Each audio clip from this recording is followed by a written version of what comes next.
Hello students, I am Mrs. Nidhi Srivastava, your Hindi teacher, Faculty of US Academy and Institute, विकास नगर गोरखपुर। और मेरा ये video class 3 के students के लिए है।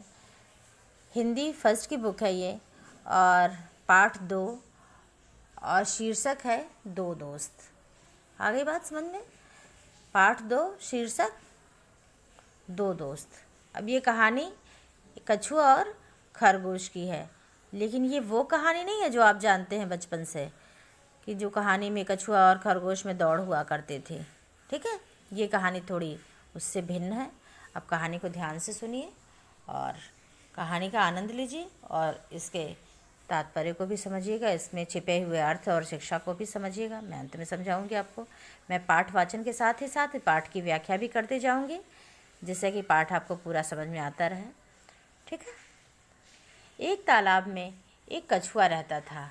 पास ही एक पेड़ के नीचे बिल में खरगोश रहता था। सीधी सी बात है। एक तालाब में एक कछुआ रहता था और पास में एक तालाब के ही पास एक बिल था, उसमें एक खरगोश रहता था।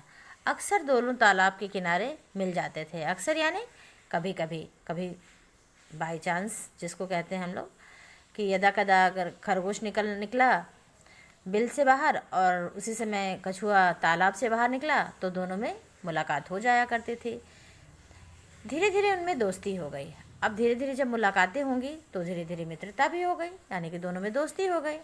एक दिन वे तालाब के किनारे, तालाब के पास गुनगुनी धूप में बैठे बातें कर रहे थे। गुनगुनी धूप यानी वो धूप जो हमारे मन को अच्छी लगे। जैसे ठंड के दिनों में हल्की हल्की धूप हमें अच्छी लगती है। गर्मी में तो धूप नहीं अच्छी लगती है, गर्मी में तो वही धूप हमें परेशान करने लगती है। यहाँ पे तात्पर्य है कि गुनगुनी धूप, यानी कि ठंड का मौसम रहा होगा और हल्की सी धूप रही होगी, इसलिए उसको गुनगुनी धूप कहते हैं। हल्का गर्म यानी कि गुनगुना। ठीक है, बैठे बातें कर रहे थे। एक भेड़िया उधर आ निकला। भेड़िया जानते हैं ना? तो एक भेड़िया उधर से आ निकला, यानी कि खतरनाक जानवर। भेड़िया यानी खतरनाक जानवर, जो खरगोश और कछुए के आगे तो बहुत ही बड़ा जानवर है। खरगोश और कछुआ तो डर ही जाएंगे उस जानवर को देख के। भेड़िए को देखते ही दोनों बात जान बचाने के लिए अपने अपने घर की ओर भागे। अपने अपने घर की ओर यानी कि कछुआ तालाब में गया और खरगोश बिल में। लेकिन देखो क्या होता क्या है फिर। खरगोश तो एक दो छलांग में ही अपने बिल में पहुंच गया, पर कछुआ धीमी चाल से चल रहा था। वह तालाब तक न पहुंच सका। उससे पहले ही भेड़िए ने उसे धर दबोचा। अब देखो, खरगोश तो एक दो छलांग में ही अपने बिल में पहुंच गया, क्योंकि खरगोश तो तेज़ दौड़ता है। पहले वाली कहानी में भी यही आपने पढ़ा था कि खरगोश तेज़ दौड़ता है, पर और कहानी और खरगोश की चाल तेज़ होती ही है, इसमें कुछ भी ऐसा नहीं है। ठीक है, तो इसमें भी बात तो वही है कि चाल तो खरगोश की तेज़ है, तो खरगोश तो पहुंच गया। लेकिन जो कछुआ है वो तो उतना तेज़ नहीं दौड़ता है, तो इस बार भी वो धीरे धीरे ही चल रहा था। अभी वो तालाब तक नहीं पहुंच पाया, इसके पहले ही भेड़िए ने उसे धर दबोचा, यानी कि पकड़ लिया। भेड़िए ने कछुए को खाने के लिए उसके शरीर पर दांत गड़ाए, पर कछुए पर कोई असर न हुआ। भेड़िए ने कछुए को खाने के लिए उसके शरीर पर दांत गड़ाए, यानी कि भेड़िए ने कछुए को खाने की कोशिश की, परंतु उस पर कोई असर न हुआ। क्यों? अब देखो, आगे थोड़ा समझ में आएगा कि क्यों। भेड़िए ने नाखूनों से उसकी खाल पकड़नी चाही, पर कछुए के शरीर के ऊपर खोल इतना सख्त था कि नाखूनों का भी कोई असर नहीं हुआ। जो कछुए की बनावट होती है वो जो ऊपर से बिल्कुल कवच की भांति होती है। कवच यानी एक मजबूत, कह लो कि कवच की तरह होता है, मजबूत। जैसे जिस प्रकार से हमारे नाखून, देखो हमारे नाखून हमारी त्वचा से मजबूत है ना, ये जो शेल्स हैं वो मजबूत है ना। अब नाखून हमारे मजबूत है ना, वो तो ये त्वचा के जितने मतलब मुलायम नहीं है। तो इसी तरह जो खरगोश के ऊपर जो खाल रहती है वो बहुत मजबूत रहती है, बहुत सख्त थी, इसलिए भेड़िए के नाखूनों का उस पर कोई असर नहीं हो रहा था। यानी कि भेड़िया कछुए को खा नहीं पा रहा था और तेज़ी से दांत और नाखून मारने लगा। तब भेड़िया क्या किया? और तेज़ी से नाखून मारने लगा ताकि वो कछुए को खा सके। बिल से बाहर मुंह निकाले खरगोश यह सब देख रहा था। खरगोश बिल में तो पहुंच गया था, लेकिन उसको खरगोश की चिंता तो सता रही थी कि मेरे दोस्त का क्या हो रहा होगा, मेरा दोस्त पहुंच पाया कि नहीं पहुंच पाया। तो इसलिए वो परेशान होके उसको बाहर से बिल के बस बाहर मुंह निकाल के देख रहा था कि देखिए क्या हो रहा है। अपने दोस्त को बचाने का उपाय सोच रहा था, तभी उसकी आंखों में चमक सी आ गई। उसे एक उपाय सूझा। अब वो अपने दोस्त को बचाने के लिए सोच रहा था, अभी दिमाग लगा ही रहा था, उपाय सोच ही रहा था, तब तक कि उसकी आंखों में एक चमक सी आ गई। क्यों चमक सी आ गई? क्योंकि उसके दिमाग में एक योजना आ गई। योजना यानी समझते हैं आप ना, आइडिया। तो उसके दिमाग में एक आइडिया आया, एक योजना आई, तो एक उपाय सूझा। तो वो उपाय सोच के उसकी आंखों में चमक आ गई।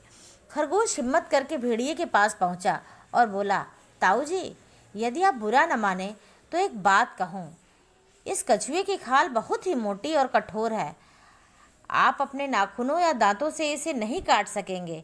आप ऐसा कीजिए कि इसे थोड़ी देर के लिए पानी में डाल दीजिए।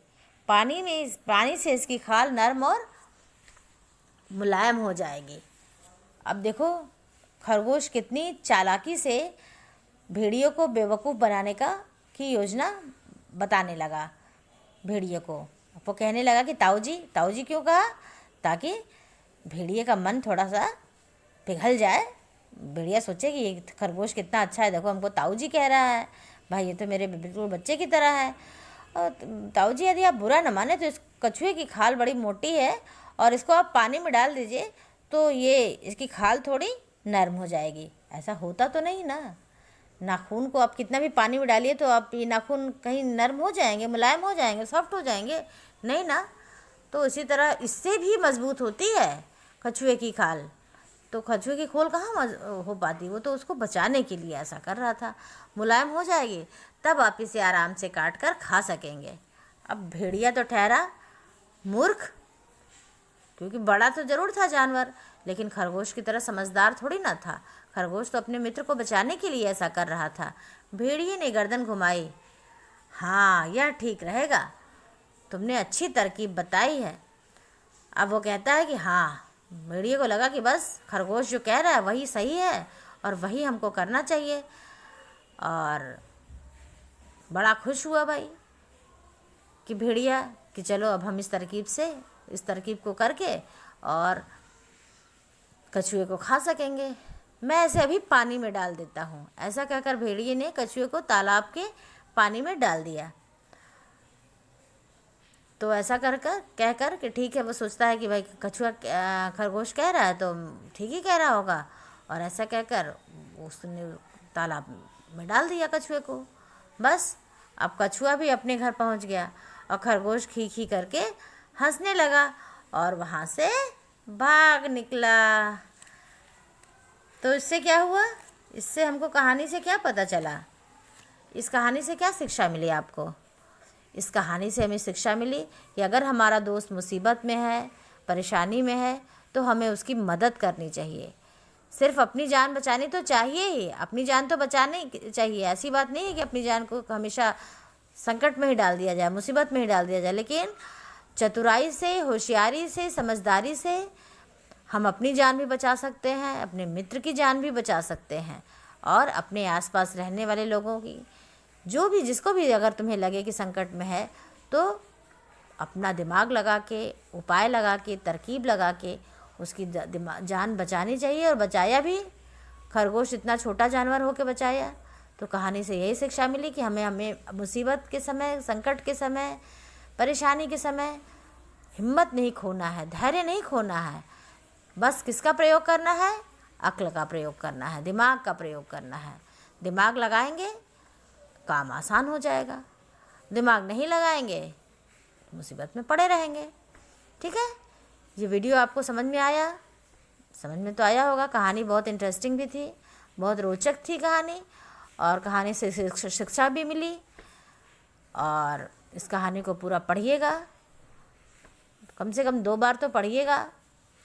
इसमें कठिन शब्द लिखे हैं उसको लिखिएगा कॉपी में। और इसके बाद के एक्सरसाइज के लिए मैं नेक्स्ट वीडियो में आपको बताऊंगी कि कैसे क्या करना है। फिर आप करिएगा। ठीक है, आ रही बात समझ में? Okay, stay home, stay safe, have a good day.